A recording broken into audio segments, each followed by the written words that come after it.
Yeah, and there's a stigma about that especially between drillers and geologists, where some people think, oh, I went to Yeah. college, like I'm the one that knows stuff, I'm smart. These guys didn't go to college, like they're White collar they're just versus out blue here as collar. contract workers. Yeah. And I definitely, yeah, I try to break that, because the thing is some of these guys have been drilling for 20, 30 years, Yeah. and they can tell you what soil layer Yep. they're in based on the vibrations from their machine. Right, it shakes harder Yeah. the denser the Yeah. ground is. Like these Exactly. guys know their stuff. And I always default. I'm like, hey, I'm not going to tell. I'll tell you what I think about it, but I want to know what you guys say too, because you guys have huge untapped expertise sometimes. Yeah. That really should be on the table, and it goes a long way. You show a little bit of respect to people, and you get a lot Yeah, back. And not I being the really enjoy guy that who's about my like, I'm job. 22 and I know what I'm doing, and some of those guys have literally been drilling longer than their supposed bosses have been alive. So. Oh yeah. I don't- Oh yeah, And on top absolutely. of, yeah. And I was just going to say, I was on gonna say top it's- of that, Oh, go ahead. that, built-in, like just felt expertise, that tactile expertise is going to tell you, and experience is going to tell you far more than that education will. That education can help predict problems that, maybe that kind of felt experience wouldn't, maybe wouldn't require certain trial and error to find those conclusions. But, both of those paths are going to cross each other as experience happens over time, and one of these parties has the experience, the other doesn't. I also just, I've worked with a lot of blue collar folks over the years, not in like HVAC and construction. I'm definitely a bit of a white collar boy, through and through. But worked a lot of restaurant jobs, things like that, and you wouldn't want to see me in the kitchen. My brain, I'm a little too white.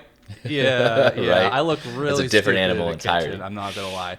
So, yeah, I've had a lot of blue collar folks that I've known, been pretty close to over the years, and there's just a certain different way their brains are kind of wired and skill set to where they're just far more attuned to those kinds of problems, and it's good that you value both sides of the equation, Yeah.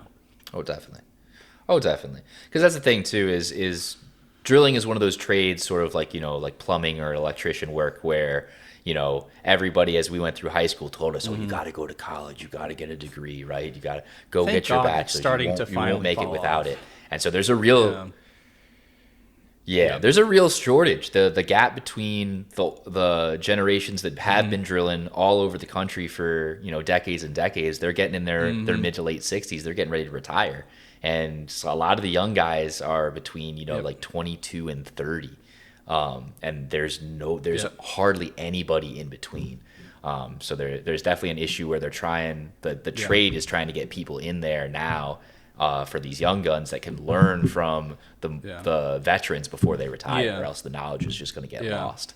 And it's like every house. I mean, if you're not on city water, every house needs a well. If you want to put in a new town somewhere, you need a central well system. Like There's it's a necessity for There's a certain expansion of level of job our security that's there, communities. especially now that demand is so high and supply Yeah. is so low, right? Because of the culture that's been created, and we can talk about how that might be planned or whatever, and who knows. But I would say that it's like there's Yeah. a conscious effort there, but kind of not to derail things too much. But yeah, Oh, it's not Yeah. it's not an organic thing by any means. I mean, even if it's not a concerted effort, it's because our generations and the ones around us got told, Yeah. like, you can't Like go to you're trade a- school, you got to go like to you're college. a Like, and so the focus of where backwater people hick went. person if But you these don't drillers, go to college. they make six figures. Yeah, and Yeah. But these drillers make six figures, man. They make good money, Work but you got to hard. travel around, and you Yeah. got to deal with the sound and the vibration. there's It's hard work outside, but it's lucrative, man. If I had known that I could have been a driller, I don't think I ever there's- would have went back to college, if I'm being honest. Like, it's a lot of fun, and you're right in the same there's a lady vein of work that I'm there's doing. a lady I've dated So, pretty extensively. who knows? She's interested in doing like HVAC work or like welding work, because you do a certain prescribed amount of training that doesn't destroy your wallet like college does, and you can jump right in and start making 28, 32 Yep. plus dollars an hour doing stuff that people need done and that there's not a whole lot of people doing. and you can build that skill and that trade over time, and those skills can translate well into other sections of blue collar work like construction or different types of HVAC or drilling or whatever it is that you'd like to do or try doing. And there's someone else I've known who he works on a quarry for like 65 70 hours a week, just mining, but he brings home 90K a year. So like you can make good money doing this stuff, right? And people are wondering how am I going to make money out of college. You do some. Thankfully, music is technically a set skill set that you are learning, and it's like a tactile element to it that grounds it in reality. But right.